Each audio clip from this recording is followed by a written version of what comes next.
Hi ಮಾಡಿ. ಇವ್ರು ನಮ್ಮ ಯೋಗ ಟೀಚರು ಶೈಲಜಾ, ಇವ್ರು ದೀಪ ನನ್ನ ಫ್ರೆಂಡು. ಸೊ ನಮ್ಮ ಯೋಗ ಟೀಮು ಇನ್ನೊಬ್ರು ಮಿಸ್ಸಿಂಗ್ ಇದ್ದಾರೆ, ಇಬ್ಬರು ಮಿಸ್ಸಿಂಗು. ಅದರಲ್ಲಿ ಒಬ್ಬರು ಬರ್ತಾರೆ ಮೂವಿ ನೋಡೋಕ್ಕೆ. ಸೊ ಇವತ್ತು ನಾವು ಯಾವ ಮೂವಿ ನೋಡೋಕೆ ಬಂದಿದ್ದೀವಿ? ಕಾಂತಾರ. ಸೊ ನಂದಿದು 3ನೇ ಸಲ ಕಾಂತಾರ. ಆ್ಯಕ್ಚುಲಿ 3ನೇ ಸಲ ನೋಡೋಷ್ಟೇನು ಚೆನ್ನಾಗಿಲ್ಲ, ಬಟ್ 2 ಸಲ ಥಿಯೇಟ್ರಲ್ಲಿ ನೋಡಿದ್ದಾಯ್ತು. 3ನೇ ಸಲ ಫ್ರೆಂಡ್ಸ್ ಜಾಸ್ತಿ ಇದ್ದರೆ ಹೀಗೆ ಆಗುತ್ತೆ ನೋಡಿ, 3-4ನೇ ಸಲ ಥಿಯೇಟ್ರಿಗೆ ಬಂದು ನೋಡೋಂಗೆ. ಕಾಂತಾರ ರಿವ್ಯೂ ಕೊಟ್ಟಿರಲಿಲ್ಲ. ಇವತ್ತು ನಾನು ಆ್ಯಕ್ಚುಲಿ ಕಾಂತಾರ ರಿವ್ಯೂ ಕೊಡ್ತೀನಿ.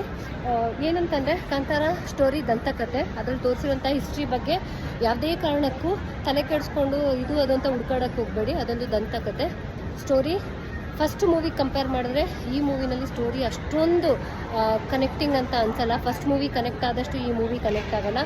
ಬಟ್ ಫೈಟಿಂಗ್ಸು ಮತ್ತು ಮ್ಯೂಸಿಕ್ಕು, ಆ್ಯಕ್ಟಿಂಗು ಚೆನ್ನಾಗಿದೆ. ಬಟ್ ಕ್ಯಾರೆಕ್ಟರ್ಗಳಲ್ಲಿ ಅಷ್ಟೊಂದು ಡೆಪ್ತ್ ಇಲ್ಲ. ಇಡೀ ಮೂವಿ ತುಂಬ ರಿಷಬ್ ಶೆಟ್ಟಿನೇ ತುಂಬಿಕೊಂಡಿದ್ದಾರೆ.